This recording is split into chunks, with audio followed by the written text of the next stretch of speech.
Hey guys, Tiffany Ofili Porter here, where I discuss all things life after sports. I'm in a little bit of a different ambiance. My daughter's at dance camp and I wanted to record this video and get it out to you guys. In this video, we are going to be discussing the 10 things that I wish I knew before getting married. Now, before we jump into the video, I just want to kind of preface it by saying I'm not necessarily a marriage expert, but I have been married now for 13 years to my lovely husband, whom I adore, and we've been together for 19. We were college sweethearts. I met him at 17 years old. I'm 36 now, and we've been together pretty much since we've known each other. And the key to that is that we've been happily married. For the most part, you know, every relationship goes through their little things here and there, but been happily married for 13 years. So the Tiffany of today, if I could stop and give the Tiffany of 13 years ago some advice before walking down the aisle, this is what it would be. So let's just jump right into it. With medals on her chest, she's proven her greatness, knows no rest, representing the countries with pride she stands. Number one, when married folks tell you that communication is key, they mean it. Trust them. And I know it really does feel like it is a cliche that everybody always says that you have to communicate with your partner and that you have to have open lines of communication, but there's a reason why they're always saying that, you guys. Being able to openly discuss your feelings, your concerns, and just have those lines of communication open in your marriage is not only crucial, it will help prevent misunderstandings from happening in the first place. Now, one caveat to this that I must point out, ladies in particular, I'm speaking to y'all, is that with that communication, you have to realize that there is a method and a manner in which you communicate. You have to be effective. You have to know how your partner is going to receive information, and you can't be nagging. You know, a lot of times women get this rap of being the nagging wife who just barks at their spouse, and nobody wants to be that. Nobody receives that well, and it's just not effective. So if you know that your partner responds a little bit well to buttering up, if you know that they respond a little bit better to like a direct approach, whatever that looks like for you, figure that out and realize what the best way to communicate with your partner is. For example, I am a very direct person. I don't really sugarcoat things. I'm very respectful. I think my husband would attest to that. However, I go straight and get my point across. My husband, that's not really his communication style. Yes, he likes like the who, what, where, when, why without all the extra stuff. But with that, he definitely wants you to kind of just be overly respectful when you say things. And I know that about him, so I keep that in mind. So when you are planning on walking down that aisle, make sure you remember that communication is so important when you get married and also in the preparation steps before you actually make that commitment. Number two, compromise and flexibility. You have to be able to adapt in marriage, okay? And I feel like in several of my videos, whether it be as an athlete, as a wife, as a mom, as a friend, I always talk about adaptability, but it's true even in marriage. You have to be able to be flexible and kind of meet your partner halfway. It's not always going to be about you. In a marriage in particular, you're in this for the long haul. You have to know your partner and you have to work with their quirks.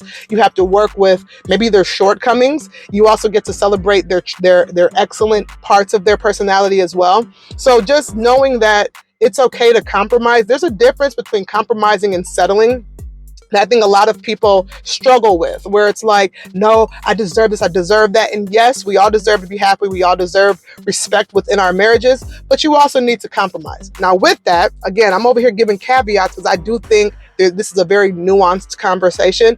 With that, you have to know that folks are not going to change drastically. The person that you met before you got married is going to be who they are within that marriage, sometimes even times 10. So if you know that there's certain aspects of your husband or your future husband or your boyfriend or your fiance that you don't like, they're not going to change. I heard a saying that men marry women because they don't want them to change, and women marry men because they want to change them.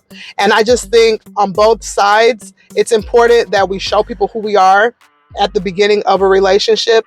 And once you are making strides to getting married, kind of prioritize meeting people where they are and in the middle, if that makes sense. Number 3 thing that I wish I knew before I got married is that the financial planning aspect of your relationship is crucial. It can be a game changer. We've all heard of the couples who get divorced because of financial issues. And this is not specific only to poor couples. It's across the board. Middle class, rich couples. Finances is such an integral part of a marriage. It really needs to be addressed before you make that commitment. If you are a big saver and your spouse is a big spender, that can cause friction. And you guys both need to be on the same page within reason about your money mindsets, about what your expectations are with finances, about what your goals are with finances, and finding that common ground where you both are happy with how your finances are being managed. What works for me might not necessarily work for another couple, but figuring out kind of that sweet spot when it comes to finances in your relationship before you walk down the aisle will make such a huge impact in your marriage in the long run. Being on the same page financially can prevent conflicts and ensure stability. Number 4 thing I wish I knew before I got married is the importance of shared responsibility. Dividing household chores and splitting up the tasks within a marriage kind of equally is going to just help to prevent resentment. It's just going to make things more fair. Let me give you a real life example within my marriage. Jeff and I decided when we were engaged that if one person does the cooking, the other person needs to kind of help clean up as well. And that's kind of the method we've adopted now throughout the year. So I do probably about 90% of the cooking in our house, and he helps me washing those dishes. And the thing that's so ironic with the importance of sharing those responsibilities is, for me personally, I think it's the idea and the willingness to help that actually is the most important for us. So when I'm cooking, for the most part, I kind of wash as I go. So it ends up being a situation where I'm a multitasker, and Jeff might have to wash a couple of dishes after we're done eating, but for the most part, I'm just more appreciative that he's even happy to help out with those household chores, so it doesn't feel like the full burden is on me. Sometimes it's not necessarily the act, but just the willingness to give those acts of service. Number 5, conflict resolution is key. This to me is what can make or break marriages. Conflict is inevitable. It's not a situation where if issues or disagreements will arise, it's a matter of when. And when they do, how do you manage them? Are you one of those people who says any old thing, you can't control your tongue, and you just have a really hot temper? Is your spouse or your future spouse one of those types of people? And if that's the case, you really need to have those honest conversations on if this is going to be a good fit. Now, my husband and I have been together since college. And with that comes a certain level of responsibility where I know what makes him tick. I know his triggers. So with that, I know when and when not to be below the belt, and I know what's going to really take him to that next level, that when we have conflict, which every married couple does, I make sure that I keep it respectful, I state my piece, and both of us can be even heated or really upset or really strong in how we feel, but still be respectful at the same time. And I think having that effective conflict resolution set up before you even think about walking down the aisle will be so critical kind of downstream when you are in that marriage and when you guys are making that commitment for forever. It is key to really avoid blame and focus on finding solutions together. Remember, you guys are on the same team. You are not competitors, and you're not working against each other. My husband and I both were professional, competitive athletes. We're both competitive by nature. We learned back years ago in our 20s that we cannot compete with each other if we want to have a successful relationship. Jeffrey is not my competitor, he is my teammate. And if we want to achieve a common goal, if we want to achieve this legacy that we've dreamt and prayed about, we have to work together to achieve that and not against each other. So really focus when you are dating somebody on how they manage conflicts, how they deal with stress, how they are when they get overwhelmed. Do they beat below the belt, or do they keep things respectful? That is so important. Number 6 thing that I actually struggled with a little bit when we got married is the importance of personal space and individuality. Now, my husband and I are best friends, and we've been like inseparable pretty much since college. So much so that my teammates used to ask me, like, Tiff, do you ever get tired of being around Jeff all the time? And my answer to that would be genuinely no. Like, that's the homie. Like, he was a friend well before we even started being involved romantically. And with that, we were always together. And to be honest, we spend a lot of time together now. But at the same time, I'm a girl's girl. You gonna find Tiffany outside with her girlfriends, with her sorority sisters, with her actual sister, with my mama, my cousins. Like, I am one of those people who really pours into relationships, not just my marriage, but also within my friendships. And I think that is so important for your own sanity and for the strength of your marriage as well. Ladies, just because you love your man and you want to be all up under him, I get it. I am one of those ladies too. It is still important to maintain that sense of individuality and figure out what you like outside of your marriage. And when you do that, you fill your cup up, you feel empowered, you enjoy being out with the girls. Sometimes you enjoy just your individual alone time. You can come back to your spouse refreshed and excited. So I just think that's really important. And it goes vice versa. Also, encouraging your spouse to go out there and hang out with his friends, to nurture his hobbies, just to figure out those things that really make him tick, that he enjoys doing outside of you. Sis, it is okay.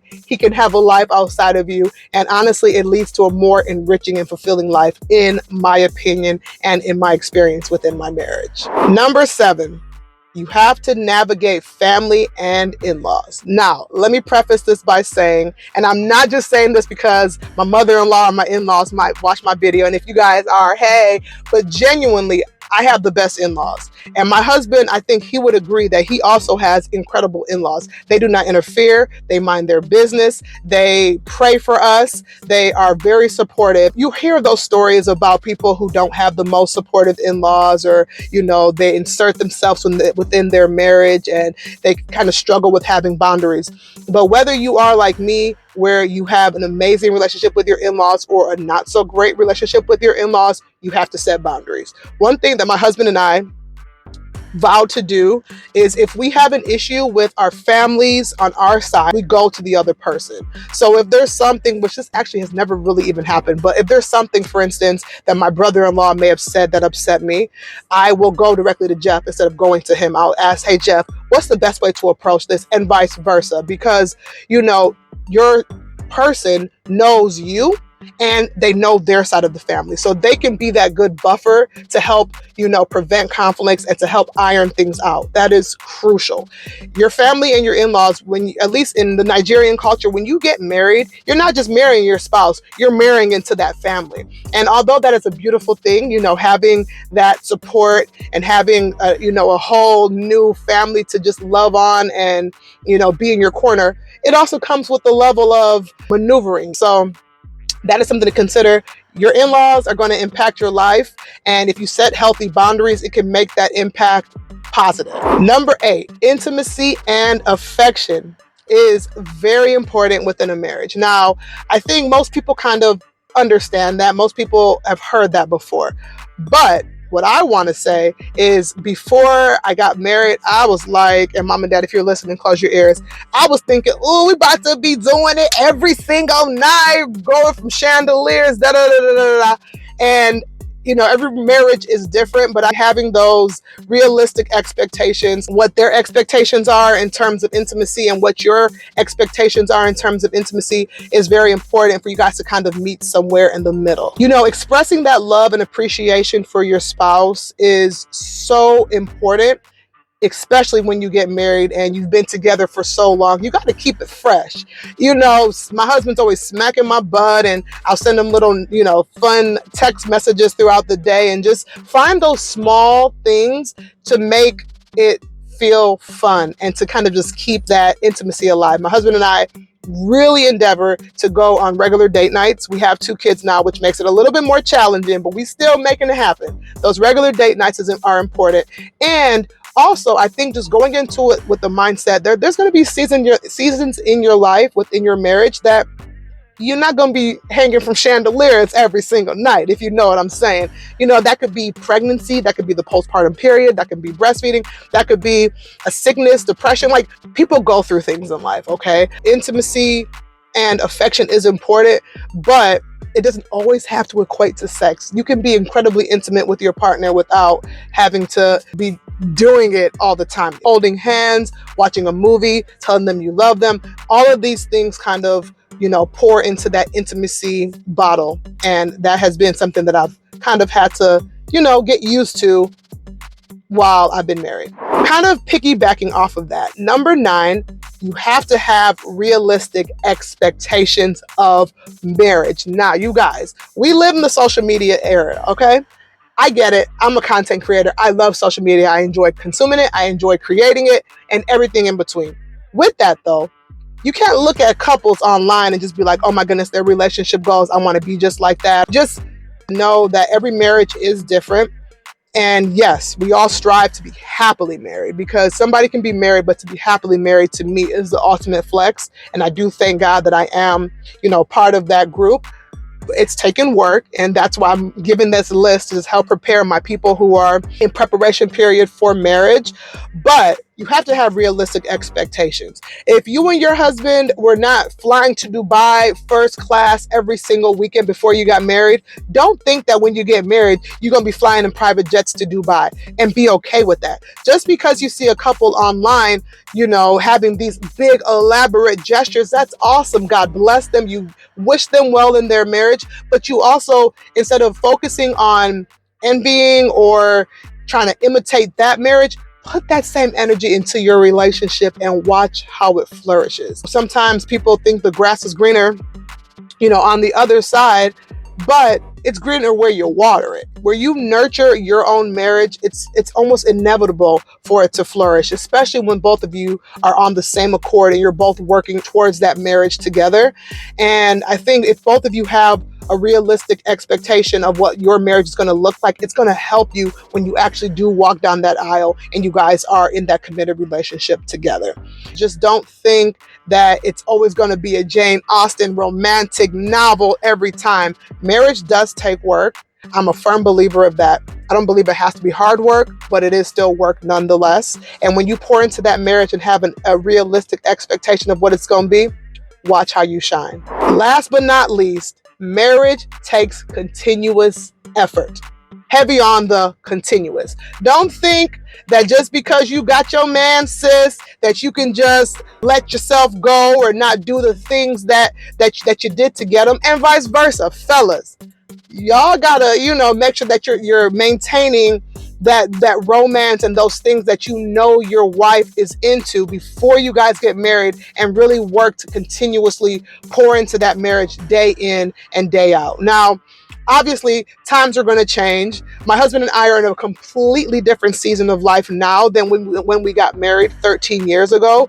2 kids later, I've changed careers a few times. We've moved to 3 different states. Life just continues to evolve. But with that, we work on it together, and we pour into our marriage together, and we grow together, and we are intentional together. 17-year-old Tiff sees the world very differently than 36-year-old Tiff, and that is okay, because my husband has been along for the journey the whole time, and we've been in this thing together. Regularly investing time and energy into your marriage will just help you grow and thrive. All in all, just remember that every single marriage is unique. What works for one couple may not necessarily work for another couple. And open communication and mutual respect are key. They are game changers. If there's anything that you take away from this video, remember open communication, mutual respect. 2 very important aspects that you need to focus on well before you make that commitment to marry somebody. And if you already are married, pour into that marriage, give that continuous effort, and just watch how your marriage is amazing.